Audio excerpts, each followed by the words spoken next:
नागपूर शहराचा झालेला विकास आणि सोलापूरचा न झालेला विकास याची तुलना करण्याची वेळ काय येते? प्रदीर्घ कालावधीच्या नंतर ज्याला महानगरपालिकेच्या निवडणुका होतात त्याला शहराचे अनेक प्रश्न आहेत. वाहतुकीची कोंडी होत असते. अशा वेळेला बाह्य वळण, ज्याला बायपास आपण म्हणतो, ज्याला रिंग रोड आपण म्हणतो, याची पूर्तता करण्याची जबाबदारी त्या ठिकाणी करावी लागत असते. आज आपल्या नेत्यांच्याकडे अर्थ आणि नियोजन विभाग आहे. त्यामुळे अपूर्ण असलेलं रिंग रोडचं काम असेल त्याचं मार्गी लावण्याच्या दृष्टीतून आपल्याला प्रयत्नाची पराकाष्ठा करावी लागेल. रिंग रोडमध्ये ज्यांची जमीन गेले त्यांना त्या ठिकाणी भूसंपादनाचे पैसे मिळाले नसतील तर या कणखर नेतृत्वाच्या माध्यमातून देण्याची भूमिका आपल्याला त्या ठिकाणी घ्यावी लागेल. इतरही काही ज्या काय बाबी आहेत हे करण्याच्या दृष्टीतून आपल्याला काम त्या ठिकाणी करावं लागेल. या शहरातली जी वाहतुकीची व्यवस्था, ज्याला आपण सिटी बस म्हणतो, ही आता पूर्णपणाने बंद त्या ठिकाणी आहे. पुणे, पिंपरी चिंचवड या ठिकाणी बस सुरू आहेत.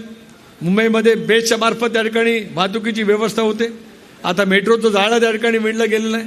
अशा वेळेला या संबंध प्रवासी सुविधा या शहरामध्ये करायच्या असतील तर निग्रहाने काम करणाऱ्या नेतृत्वाच्या पाठीमागे ठामपणाने उभं राहण्याची आवश्यकता खूप मोठ्या प्रमाणावर आहे. या शहरामध्ये निवडणूक लढताना आपण आणि शिवसेना एकत्रितपणाने निवडणूक लढतो आहोत. त्यामुळे दादांकडे असलेला नियोजन विभाग, अर्थ विभाग, एकनाथराव शिंदेंच्याकडे असलेला नगर विकास, MSRDC सारखा विभाग, या दोन्ही गोष्टी, कारण MSRDCच्या विभागाच्या मार्फत पायाभूत सुविधांचं जाळं त्या ठिकाणी निर्माण करता येऊ शकतं आहे. शहरवासियांना दिलासा देणारी युती आज या शहरामध्ये या दोन पक्षाच्या सजग नेत्यांनी प्रामाणिकपणाने त्या ठिकाणी केलेली आहे.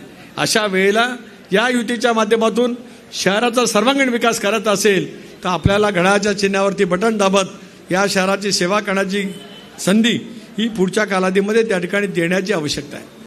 वाचतोय आला आता दाबू घड्याळाचं बटन, वाचतोय आला